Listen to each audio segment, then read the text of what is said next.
Hi, എല്ലാവർക്കും സുഖമല്ലേ? ഇന്ന് രാവിലെ നല്ല മഴയായിരുന്നു കേട്ടോ. അപ്പോൾ മഴ കണ്ടപ്പോൾ എനിക്ക് മഴയെക്കുറിച്ചിട്ടൊരു പിക്ചർ വരച്ചാലോ എന്ന് തോന്നിയായിരുന്നു. മഴ എപ്പോഴും നമ്മുടെ പെയിൻറ്റിങ്ങിലൊരു വിഷയമാണല്ലോ. മഴയെന്ന് പറയുമ്പോൾ സ്നേഹത്തിൻ്റെ, ഏകാന്തതയുടെ, സംഗീതത്തിൻ്റെ ഒരു രീതിയൊക്കെയാണ് നമ്മൾ ചിത്രകലയിലും എല്ലാത്തിലുമൊക്കെ സംഗീതത്തിലും എല്ലാത്തിലും കൊടുക്കുന്നത്. പക്ഷേ മഴയ്ക്ക് ശാന്തമായൊരു ഭാവമുണ്ട്, വളരെ ഭയാനകമായിട്ടുള്ള ഭാവമുണ്ടെന്ന് നമുക്ക് തന്നെ അറിയാം.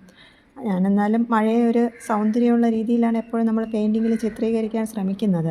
അപ്പം എനിക്ക് പെട്ടെന്നൊരു പിക്ചർ ചെയ്യാൻ വേണ്ടിയിട്ടുള്ള തോന്നിയിട്ട് ചെയ്യുന്നതാണ്. അങ്ങനെ വാട്ടർ കളർ ഉപയോഗിച്ച് പെട്ടെന്നൊന്ന് തട്ടിക്കൂട്ടാമെന്ന് വിചാരിച്ചിട്ട് ചെയ്തതാണ്. നിങ്ങൾക്ക് ഇഷ്ടമാവില്ലെന്ന് അറിയില്ല, പക്ഷേ ഞാൻ ജസ്റ്റ് ഒന്ന് കുറേ നാളായിട്ട് വരയ്ക്കാതെ ഇരിക്കുകയായിരുന്നതുകൊണ്ട് പെട്ടെന്നൊന്ന് വാട്ടർ കളറൊക്കെ എടുത്ത് ഒന്ന് പ്രാക്ടീസ് ചെയ്യാം എന്ന് വിചാരിച്ചിട്ട് ചെയ്തതാണ്. നിങ്ങൾക്ക് ഇഷ്ടമായെങ്കിൽ ഒന്ന് ലൈക്ക് ചെയ്യണേ എല്ലാവരും ഒന്ന് പറയണേ. ഇതിൻ്റെ ഡീറ്റെയിൽ വീഡിയോ ഉണ്ട്, അപ്പോൾ അത് ഞാനിടാം, നിങ്ങൾക്ക് കാണിച്ചു തരാം അത് ചെയ്യുന്നത്. ഇപ്പോൾ ചെറുതായിട്ടുള്ള വർക്ക് ചെയ്തിട്ട് ഞാനിതിലിട്ടിട്ടുണ്ട്.